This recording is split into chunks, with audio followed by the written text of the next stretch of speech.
Good morning students. Today we will do civics chapter number 3 what is government. Government क्या है, उसके कितने प्रकार है, वो किस प्रकार से काम करती है या व्हाट रोल ही प्लेज, तो हम इस चैप्टर में पढ़ेंगे। ओके नाउ सबसे पहले गवर्नमेंट क्या है। Actually government is a governing authority of a political unit, एक प्रकार से पॉलिटिकल पार्टी का यूनिट है। इलेक्शन के समय जिस पार्टी को ज़्यादा वोट मिलता है वो गवर्नमेंट फॉर्म करती है, ठीक है, on behalf of the people, ठीक है, वो पीपल के बिहाफ में काम करती है, देश की लोगों के लिए, ठीक। It is a political unit now, so he makes the laws for the country, तो यही गवर्नमेंट जो है लॉज और रूल्स हमारे देश के लिए, जनता के लिए बनाती है। अब हम बात करते हैं लेवल्स ऑफ गवर्नमेंट। तो गवर्नमेंट के कितने लेवल्स होते हैं। India is a representative democracy where the people are eligible to vote. तो जैसे मालूम है कि गवर्नमेंट के 3 प्रकार होते हैं, ठीक है, जो हम स्टेप बाय स्टेप पढ़ेंगे आगे। तो हमारे जो भारत में है, हमारी जो सरकार बनती है वो रिप्रेजेंटेटिव फॉर्म ऑफ गवर्नमेंट है, मतलब यहाँ के लोग अपने बिहाफ में अपने रिप्रेजेंटेटिव को इलेक्ट करते हैं, इलेक्शन के समय उनको पार्लियामेंट हाउस में भेजते हैं, and they make the rule, they work according to the constitution. और यही रिप्रेजेंटेटिव पार्लियामेंट हाउस में, विधानसभा में या ग्राम पंचायत के लेवल में लोगों के तरफ से एक रिप्रेजेंटेटिव के रूप में वर्क करते हैं। ना there are 3 types of government. एक होता है national level, like the central government, its main concern is the deal with the national issue.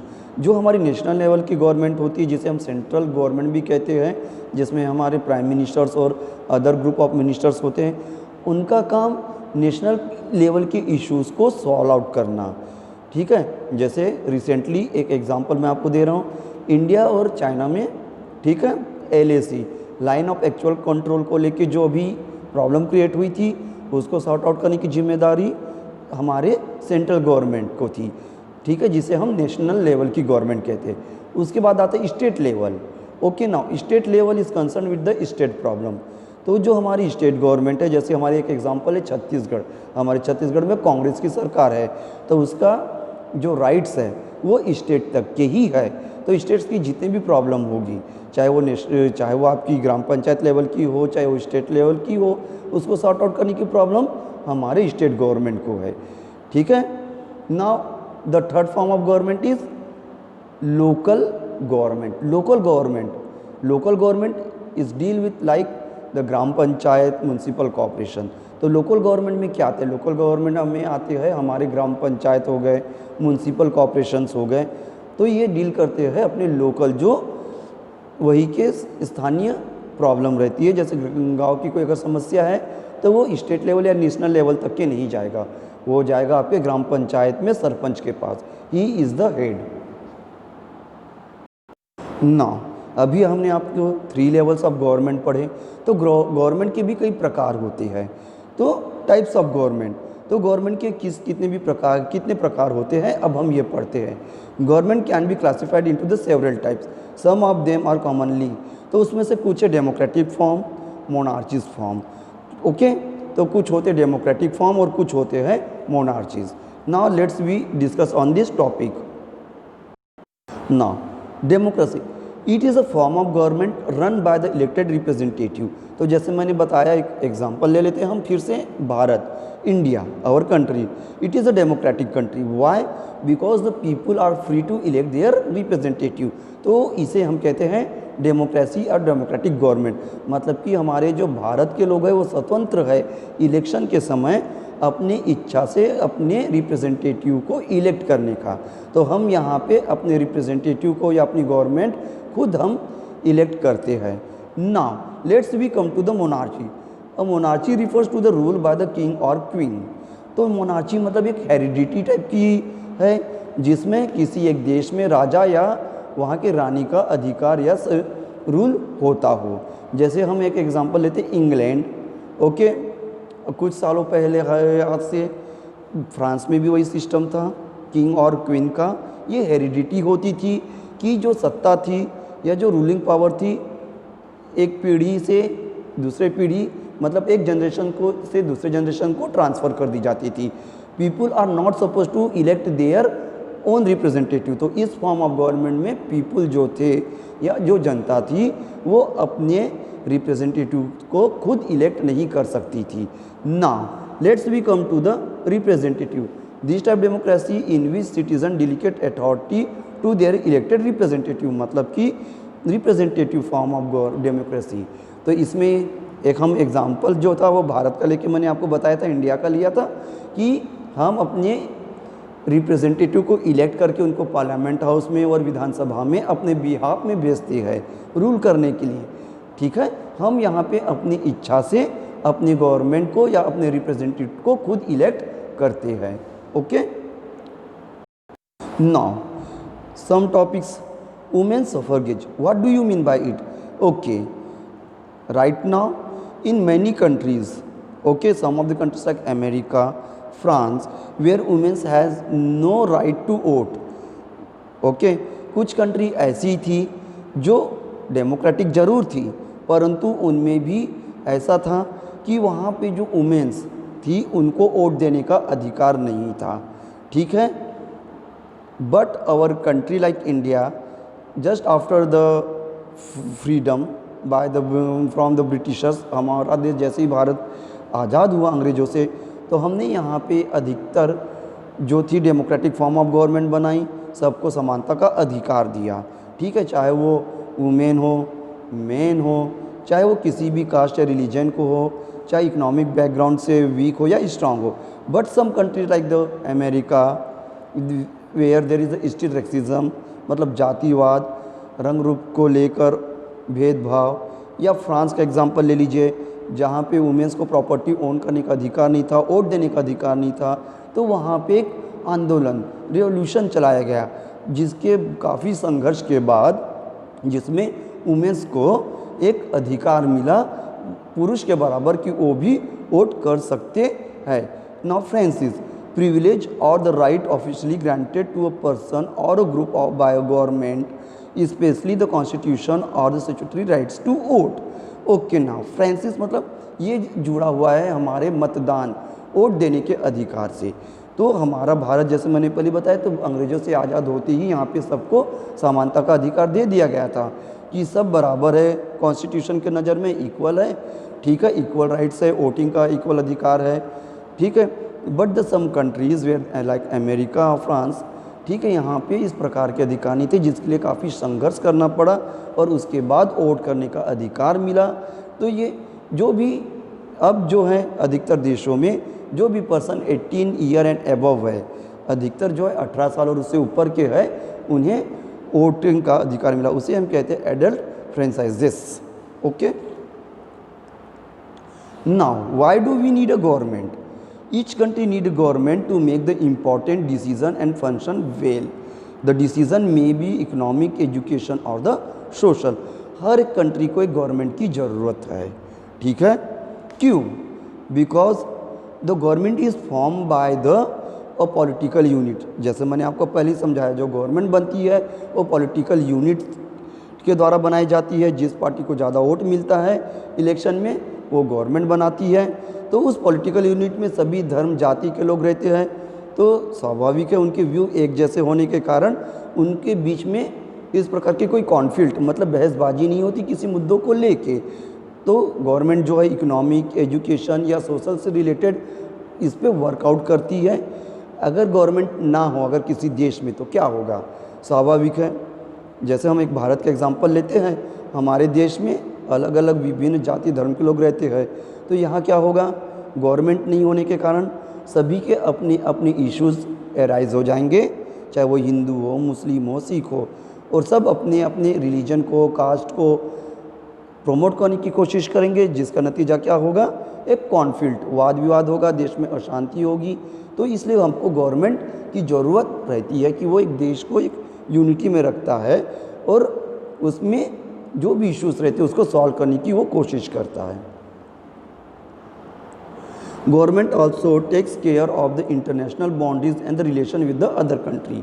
तो जो ये गवर्नमेंट है हमारी, जो सेंट्रल गवर्नमेंट की सेंट्रल लेवल की जो गवर्नमेंट है, वो उसका वर्क है आस पड़ोस के जितने भी हमारे देश हैं, for the example China, Pakistan, okay, Afghanistan, तो उनसे हमारे रिलेशंस अच्छे से बनाए रखना, वेल हेल्दी रिलेशंस रखना, बाउंड्री की सिक्योरिटी करना। जैसे अभी हमने देखा है हाल के दिनों में कि चाइना और इंडिया में कुछ बाउंड्रीज़ को लेकर, या LAC जिसे कहते हैं लाइन ऑफ एक्चुअल कंट्रोल को लेकर कुछ इश्यूज़ हो गए थे, जिसको कई मीटिंग्स के बाद इंडिया एंड चाइना ने सॉल्व किया। तो ये सेंट्रल गवर्नमेंट का काम है, ये हमारी गवर्नमेंट का काम है। अगर किसी देश में अगर गवर्नमेंट ना हो तो इस प्रकार की जो प्रॉब्लम्स हैं हम सॉल्व कर नहीं पाएंगे।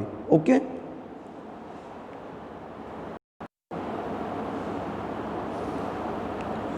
Government works at the different level like local level, state level and national level. तो I have already explain you about the 3 forms, local, okay, state and national. तो लोकल, स्टेट और national level में हमारी जो government divide है, इसके कारण जो गवर्निंग बॉडी है वो आसानी से काम कर सकती है, किसी एक गवर्नमेंट के ऊपर प्रेशर नहीं रहता। ठीक है, इसी के कारण जो है नेशनल लेवल से लेकर ग्राम पंचायत लेवल तक की, जिसे हम लोकल गवर्नमेंट कहते हैं, जो काम है या गवर्निंग है वो बड़े आसानी से होता है और कोई भी गवर्नमेंट एक दूसरे के काम में इंटरफेयर नहीं करती। Government make a law and every citizen is suppose to be follow them. तो जो गवर्नमेंट जो भी लॉज बनाती है, each and every citizen has to follow. तो इसलिए हमको गवर्नमेंट की ज़रूरत पड़ती है या आवश्यकता है। जैसे एग्जांपल, अगर गवर्नमेंट इश्यूज़ करता है, लॉ बनाता है कि you must have a driving licence while driving a car और एनी व्हीकल, तो you have to be follow it. ठीक, अगर गवर्नमेंट लॉ बनाता है कि अगर आप कोई भी गाड़ी चला रहे, व्हीकल चला रहे, तो यू हैव अ लाइसेंस, इसके लिए एक लाइसेंस होना ज़रूरी है, तो वो आपके पास होना ज़रूरी है। Why? Because it is a law made by the government, otherwise you have to pay a fine. नहीं तो अगर इस प्रकार का अगर आप लॉ को फॉलो नहीं करते हैं तो आपको फाइन किया जा सकता है। Citizen can also take the help of the law if they are dissatisfied with something. Even the democratic country have the right, they can go to the court. अगर आप गवर्नमेंट के किसी काम से नाखुश है या उसके किसी इश्यूज़ है आपको, तो आप कोर्ट में भी जा सकते हैं। हम एक एग्जांपल ले सकते हैं, जैसे भारत में हमारे देश के नागरिकों को अधिकार मिला है कि अगर वो गवर्नमेंट के किसी भी काम से या उसके किसी भी मिनिस्टर के वर्क से या कोई भी इस प्रॉब्लम होती है तो वो कोर्ट में जा सकती है किसी भी गवर्नमेंट के विरुद्ध। Now let's we revise the some point which are important. Government, the system or a machinery present in each country in order to make a decision for the proper running of the country। Government system और machinery है, एक political unit है जो आजकल हर democratic country में available है, जो लोगों के बिहाफ में कुछ ऐसे रूल एंड रेगुलेशंस बनाती हैं जो देश के लिए उनके लिए एक भलाई का काम करती है। Laws, rule laid down by the government for the proper functioning. Laws मतलब ये होता है रूल एंड रेगुलेशंस, जो पॉलिटिकल यूनिट जो गवर्नमेंट के द्वारा बनाया जाता है और जिसको फॉलो करना सिटीजन्स के लिए और एज वेल एज गवर्नमेंट के लिए भी ज़रूरी है। Now democracy, system of government in which people of the country choose their leader to rule is called democracy. मतलब कि कोई भी देश जो भी डेमोक्रेटिक देश है वहाँ के लोगों को अधिकार मिला है कि वो वोट देकर अपने रिप्रेजेंटेटिव को इलेक्ट करके अपने बिहाफ में रूल के लिए इलेक्ट करते हैं। ठीक है, जैसे हमारा भारत जहां हम वोट देते हैं इलेक्शन के समय और अपने रिप्रेजेंटेटिव को लोकसभा में, पार्लियामेंट हाउस में, विधानसभा, लेजिस्लेटिव असेंबली में, ठीक है, चाहे वो लोकल गवर्नमेंट की बात करें तो सरपंच, ओके, हम खुद ही चूज़ करते हैं। Y?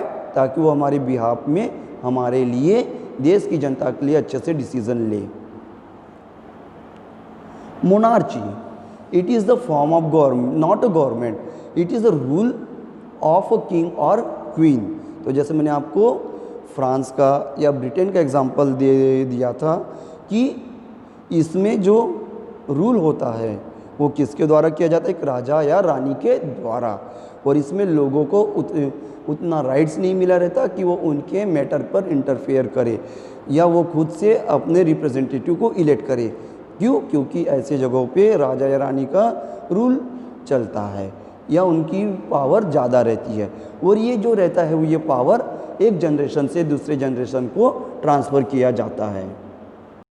Now election, the process in which the citizen of a democratic country cast their vote.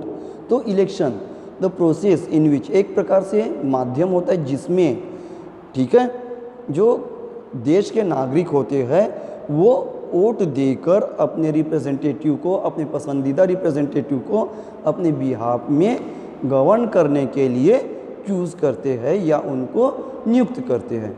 Now representative democracy, a form of a democracy in which people do not elect the government directly but only choose their representative who collectively form the government।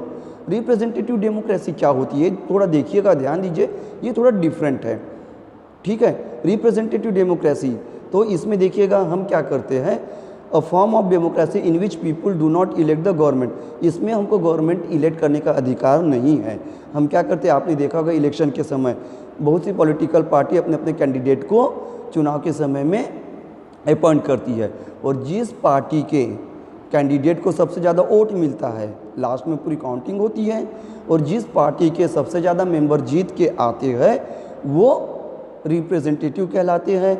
और यही सब जो winning party के ज़्यादा representative है वो क्या करते, आपस में मिलके गवर्नमेंट बनाती है। जैसे हम छत्तीसगढ़ में अभी विधानसभा का चुनाव हुआ था, इसमें कांग्रेस, बीजेपी, शिवसेना, बहुत से पॉलिटिकल पार्टी के कैंडिडेट्स थे, पर इन चारों पांचों पॉलिटिकल पार्टीज में सबसे ज़्यादा कैंडिडेट कांग्रेस के जीत के आए, ठीक है। तो कांग्रेस की जीत के आने के कारण क्या हुआ, इन्होंने एक गवर्नमेंट बनाई। पर क्या ये गवर्नमेंट हमने तय किया कि कौन मुख्यमंत्री बनेगा? नहीं, हमने तो बस अपने इलेक्शन के समय वोट देकर अपने रिप्रेजेंटेटिव को चुना, और यही जो विनिंग रिप्रेजेंटेटिव है,